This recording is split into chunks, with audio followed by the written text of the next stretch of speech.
And a very warm welcome to At the Crossroads, a webcast brought to you by Julius Baer's Region Emerging Markets. I'm delighted to welcome Jason Bordoff, the founding director of Columbia University's Centre on Global Energy Policy and a former senior energy and climate advisor to President Obama.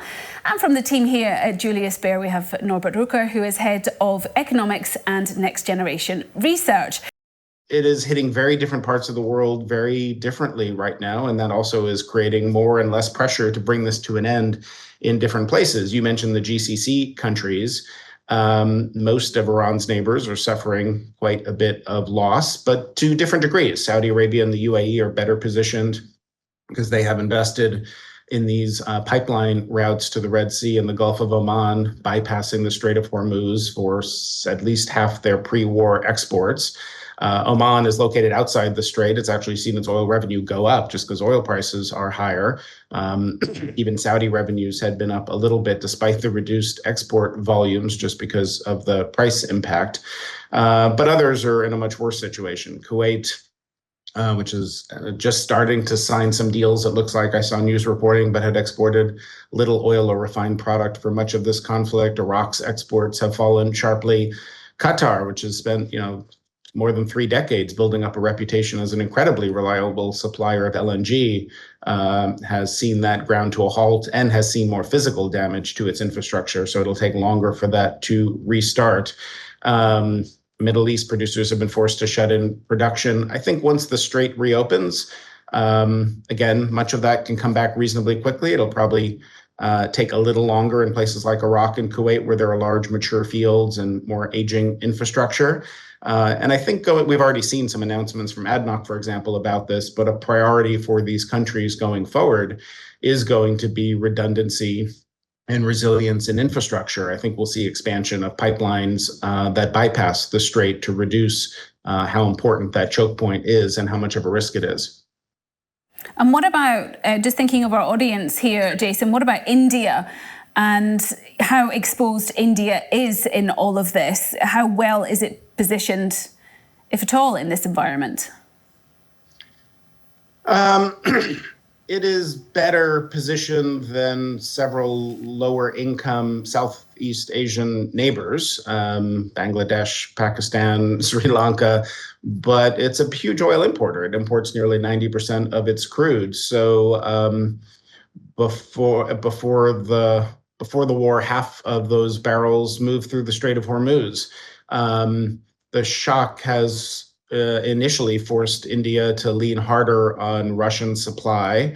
But we saw the discount that India was able to buy those Russian barrels at, which had been quite pronounced before with sanctions and the fallout from the Ukraine war, disappear. There was a point at which Urals was trading at a premium. So they haven't been able to source that crude on the bargain terms that they once could. India has more fiscal capacity. They have a reasonable degree of inventories, more diversified suppliers. So I don't think we'll see the same degree of physical scarcity and shortages that you've seen so many news reports about in other Southeast Asian economies. But this is really a strain on the Indian economy in terms of inflation, budgets, and then the fiscal cost to the government of shielding consumers from these higher prices.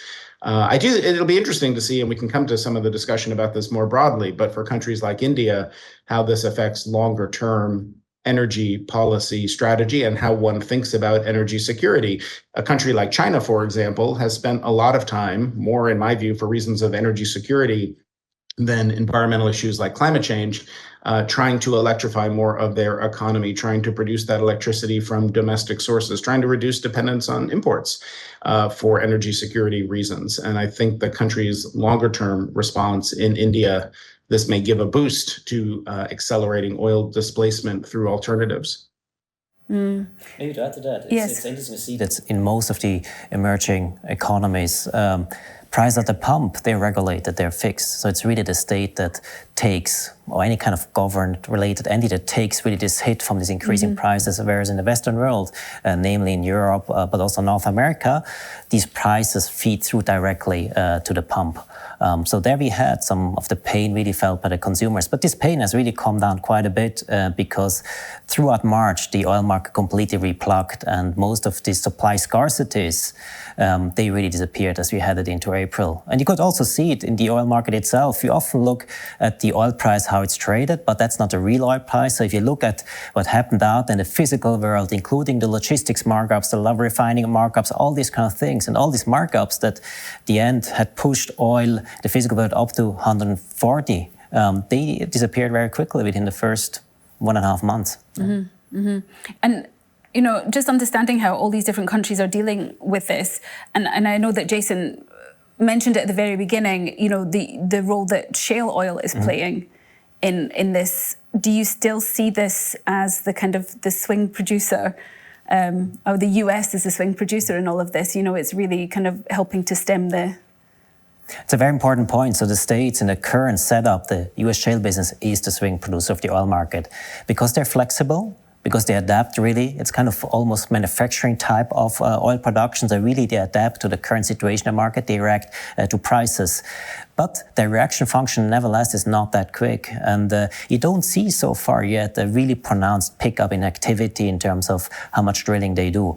This shouldn't surprise because so far everyone looked at, maybe another sign how the oil market looks at it, as the usual geopolitical event, which is somewhat temporary and short-lived. So you don't want to be caught on the wrong foot with your investment decision. This is something different to back in 2021, basically, when you start to notice, coming out of the pandemic, we have scarcity of oil. It's a cyclical scarcity. Or if you go further back, 2013, 14, onto 15, where you had structural scarcity in the oil market, and the big response came from the shale producers, the shale business, or that's where it actually grew 10 years ago.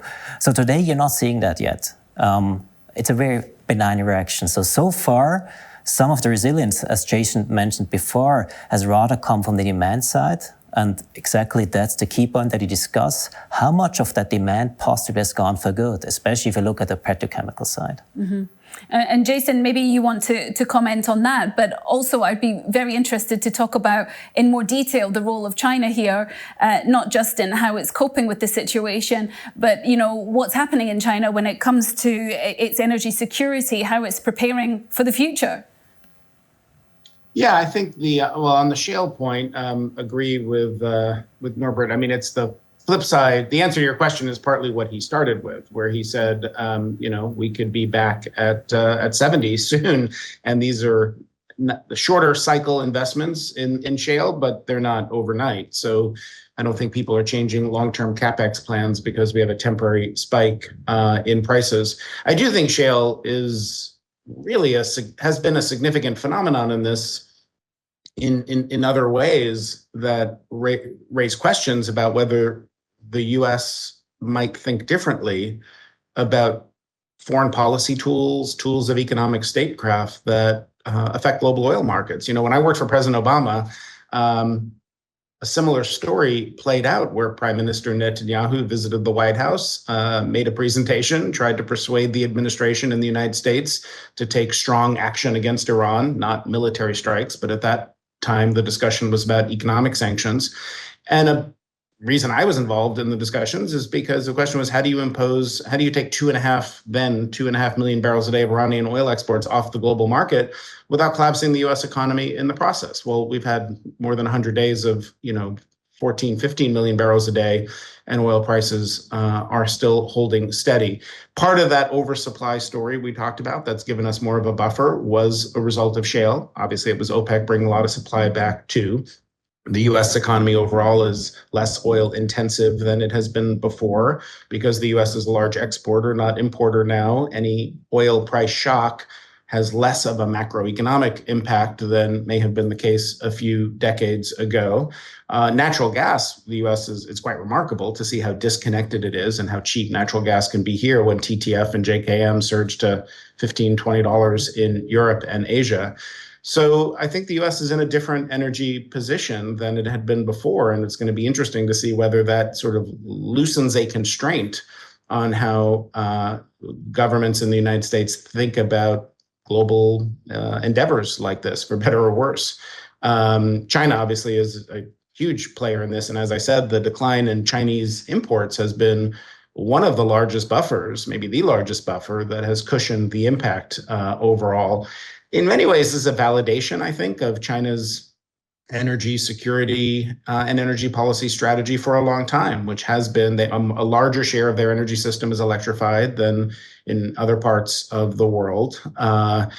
For reasons of trying to reduce oil and gas imports and energy security. They have a massive strategic stockpile that they've built up, while the United States, on both sides of the aisle, has been selling off our strategic reserve foolishly, as I've testified in Congress many times. And then, of course, China wants to produce that energy from domestic sources. In their case, it's mostly coal and renewables. So a lot of people talk about whether this is going to accelerate the clean energy transition. It could accelerate electrification that, has a lot of low carbon sources like renewables, Europeans rethinking nuclear. But in many parts of the world, coal, I think, will look like a secure energy resource as well. I don't want to understate the impact that it does have on China. Their bill for crude oil imports is going up. It has been economically challenging for China as well. But if you look at China's 15th five-year plan, which was released just before the start of the war, calling for it to become an energy powerhouse through strategic resilience and technological sovereignty with non-fossil sources in the plan, I think every signal we've seen suggests they're staying the course with those longer-term plans based on what this crisis is teaching them. I think, if I may add 3 observations to that. If you look at China, they come out of this period where the growth basically came from the property market. That period ended a few years back, and they have to compensate it, and technology is the way to compensate that. So the current model is really growth via exports until domestic consumption is propped up sufficiently, and this is their technology supremacy. That's also what you see now with plug-in cars, especially during this period, clean energy technology, these kind of things that exported. So these 2 observations. I made a third one talking about resilience. We should not forget about Europe. Europe, yes, is an importer of oil. On the gas side too, certainly depends on the global market, but where it really matters is what gas does to the power market. And there, we don't see any impact in Europe of the crisis. Why is that? Because of the energy transition means that gas power plants are just needed fewer and fewer hours a day, a week, which means even though they have high fuel cost, they don't really come through in setting the power price in the market. And for some countries, and it's not the few countries, for some major countries in Europe, France, but the entire Iberian Peninsula, Spain, and so on, power prices have been down this year, not up. So really no sign of this shock that you see, and a completely different picture to back in 2022, which was not so recent. But over these 2-3 years, you already see the impact of the energy transition and what it brings in terms of resilience.